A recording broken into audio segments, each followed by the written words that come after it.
Similar to many steel towns that face challenges in sustaining themselves, Gary, Indiana, now stands as a haunting remnant of its once vibrant and prosperous past. In the 1960s, Gary stood as a thriving hub for America's steel industry. However, over the past 50 years, it has transformed into a desolate ghost town.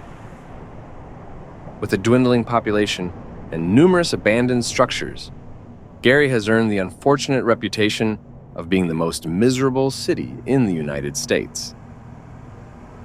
Regrettably, it appears that the residents themselves do not dispute this characterization. In the 1860s, the United States underwent a period of industrial expansion. The increased demand for steel, driven by the growth of automobile manufacturing and the construction of highways, led to the creation of numerous job opportunities. To meet the rising demand, factories were erected across the nation, with many strategically located near the Great Lakes, to facilitate access to raw materials like iron ore deposits. Previously picturesque areas were transformed into bustling manufacturing hubs, and Gary was no exception. Established in 1906 by the industrial giant U.S. Steel, the town of Gary owes its origins to company chairman Elbert Gary, after whom the town is named. Situated on the south shore of Lake Michigan, approximately 30 miles from Chicago, Gary underwent rapid development. Just 2 years after its inception, the Gary Works plant started operations, marking a significant milestone in the city's industrial history. The steel mill drew in a substantial workforce from various locations, comprising both foreign-born immigrants and African Americans seeking employment. Consequently, the town experienced economic prosperity. Nevertheless, the increasing population of steelworkers nationwide sparked a call for equitable wages and improved working conditions. Considering that these workers had minimal legal protections from the government, they frequently found themselves compelled to endure 12-hour shifts for a meager hourly pay. The Great Steel Strike of 1919 emerged as a response to mounting dissatisfaction among factory workers. Steelworkers from various mills nationwide, including Gary Works, united on picket lines outside the factories to advocate for improved working conditions. The colossal strike, involving over 365,000 protesting workers, significantly disrupted the country's steel industry, capturing widespread attention. Regrettably, a combination of racial tension and a relatively feeble workers' union contributed to the companies successfully breaking the strikes and resuming production. In the 1920s, Gary Works managed a total of 12 blast furnaces and had a workforce exceeding 16,000 individuals, establishing itself as the largest steel plant in the nation.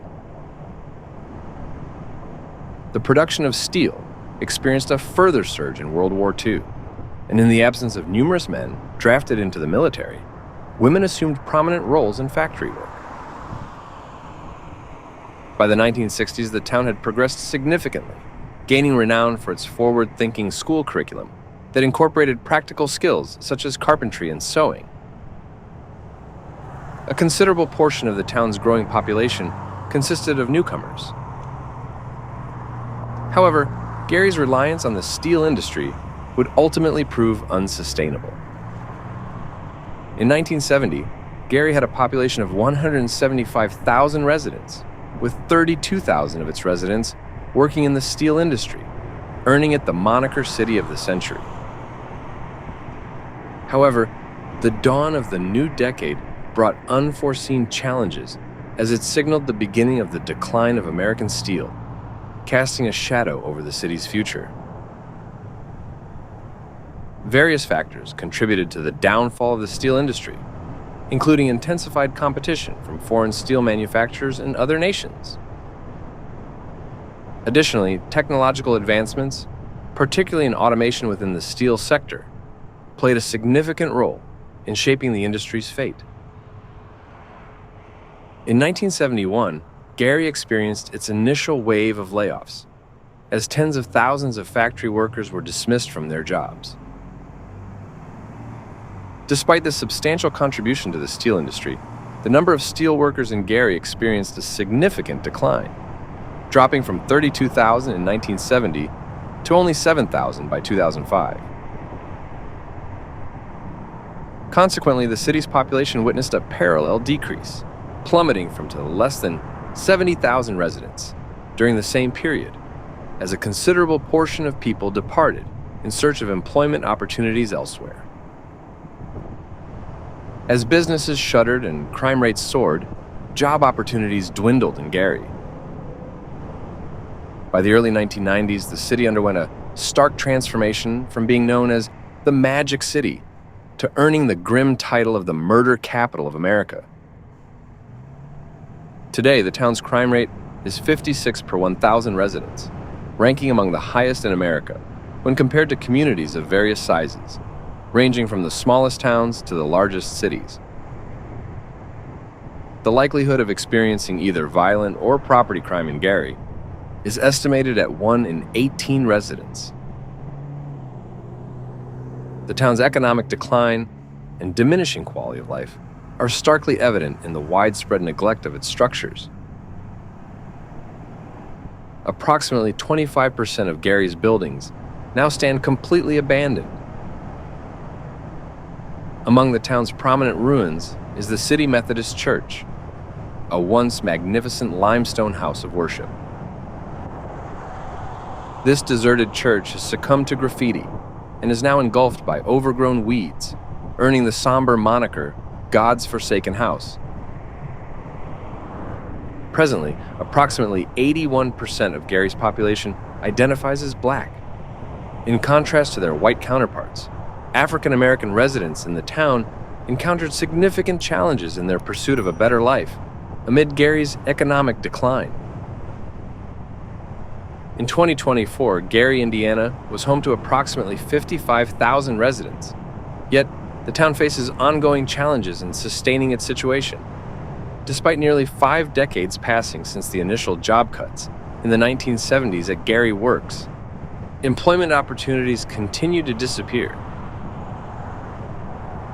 Presently, approximately 76% of the town's population lives in poverty.